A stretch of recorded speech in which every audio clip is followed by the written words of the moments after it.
How's it going, everyone? Today I've got a 2030 John Deere four-wheel drive. Now, I know this is not a tractor channel, but I thought since this is a rare beast, I had to get it on the channel. So let's get into it.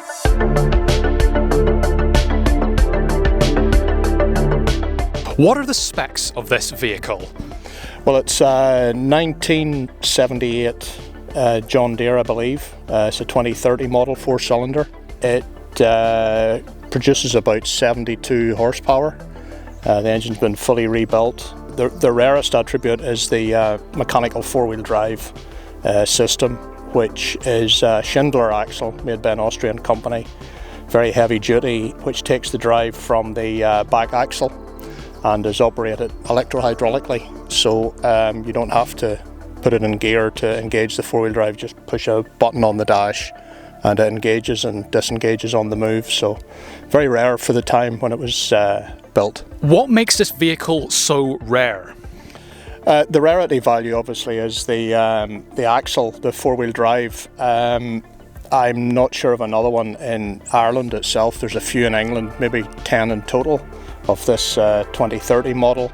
The rarest, I've never seen it with this cab combination before. There's a few with the original Duncan cab and a few more so with the OPU cab, which is different mudguards and setup. But this is the Duncan Super Cab, the D80 made by Alexander Duncan in Aberdeen, and this is the only one I've seen with this setup. What is the history on this vehicle?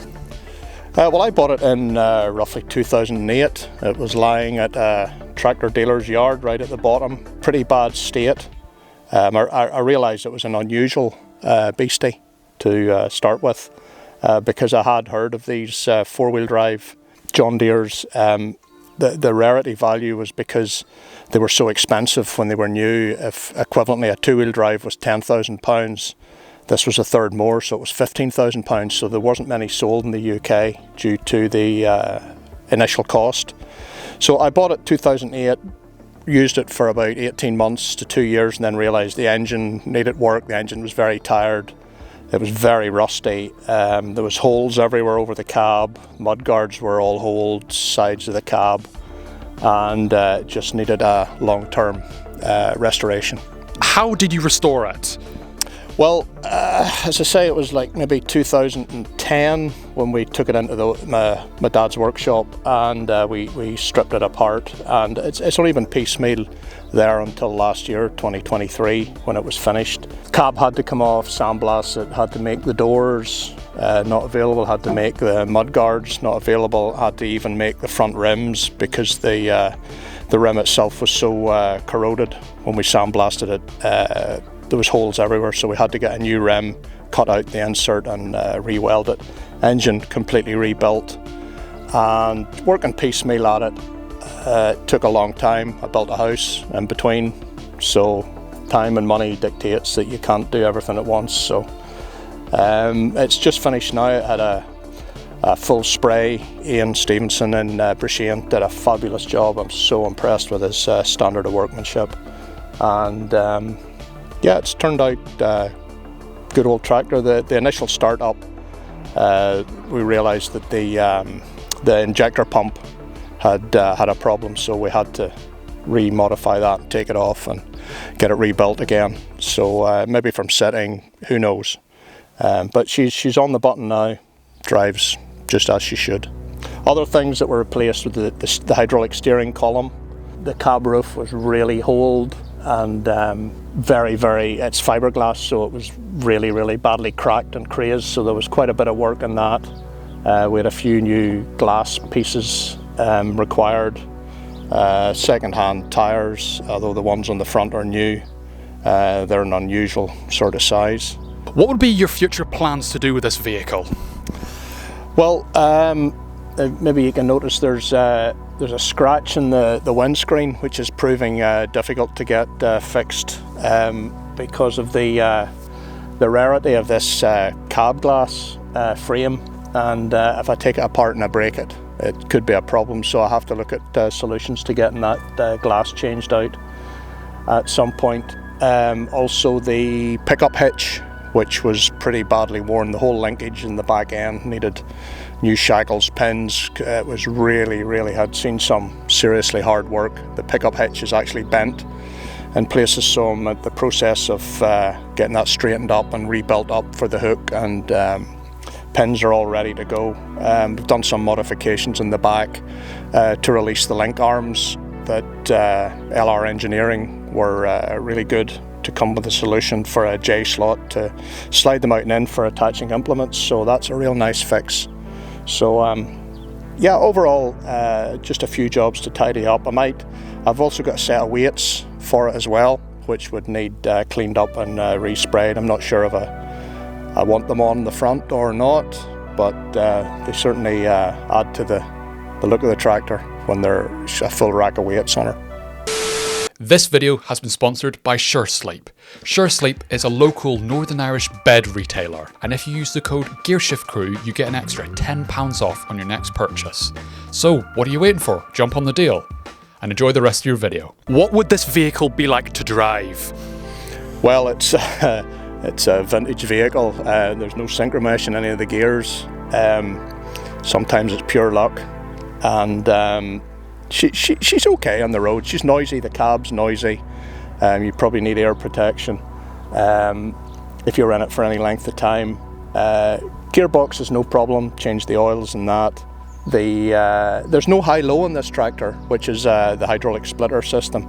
I see there's a few of the 2030s which going about with the OPU cab that had the high-low option. So you don't have that hydraulic splitter, but it just adds to the gears.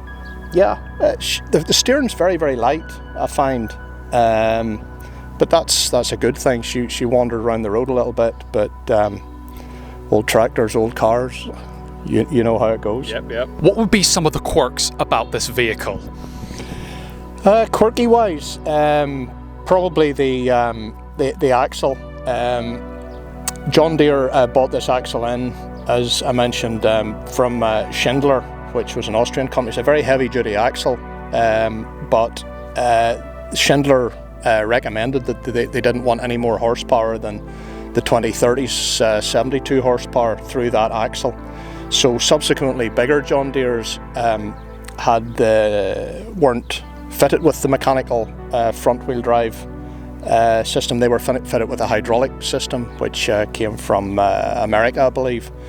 And the 2130, 3130, I believe, they were the hydraulic system. Now, when the power goes to this front axle, it's full power, but the hydraulic system, it was really only a hydraulic assist, so 30% was the recommended figure that I had heard quoted to me.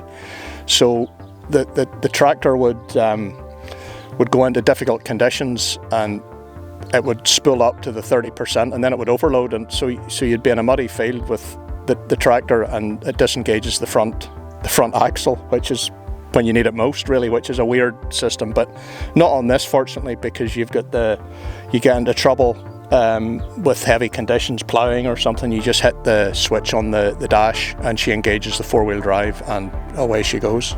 So I believe there was a few of these actually also very popular with ploughing competitions in the 80s and 90s. There's quite a few noted ploughmen had them, the Ford 4610 and a few 2030s I've seen and heard about in the past, used for ploughing matches.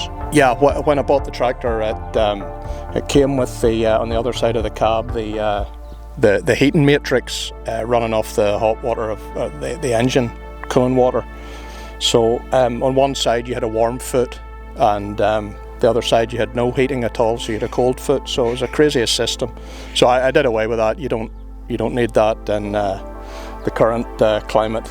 But also it had a radio, which I didn't refit. It was you can't hear it anyway, so it's pointless having it. So I'd rather listen to the engine of the tractor. Yeah. Much better. Yeah. How do you find the steering on the tractor?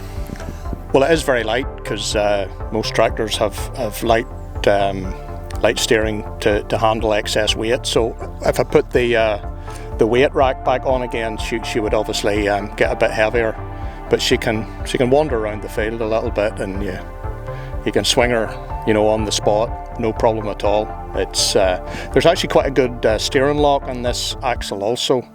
For the time, it's quite a good angle. But a lot of four-wheel drive tractors, that was the letdown, that they didn't have the steering lock that a two-wheel drive tractor would have. But this is particularly good, that she does very manoeuvrable. Has it got a very tight turning circle? Obviously not as tight as a two-wheel drive, because the smaller front wheels have a much greater angle. But with the drive coming through, it does limit your turning circle. Yeah. So it would be less than a two-wheel drive. Okay, fair enough. Yeah, for the stickers, it's fairly standard on the front, the John Deere 2030. I was able to pick those up, but the cab, the Super Cab sticker proved impossible to get. So I came across Tractor Decals in England, and he was fantastic. He's got an old school 80s printers that were American, does the vinyl printing, and he was able to make these originals up from just pictures of the original that I'd taken before we had the cab repaired. So yeah, it really adds to it. It's very 70s, the typeface really there. is. So it's the small details that help the whole overall, definitely put it the together. overall look. Yes. Now it's time to rate the vehicle.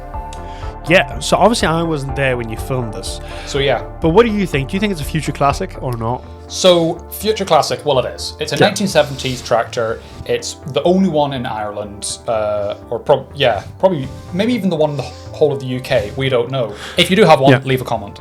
But because of the cab, and because of the four-wheel drive, and because it's just been freshly restored, future classic? Well, it is a classic. So, 9? 8?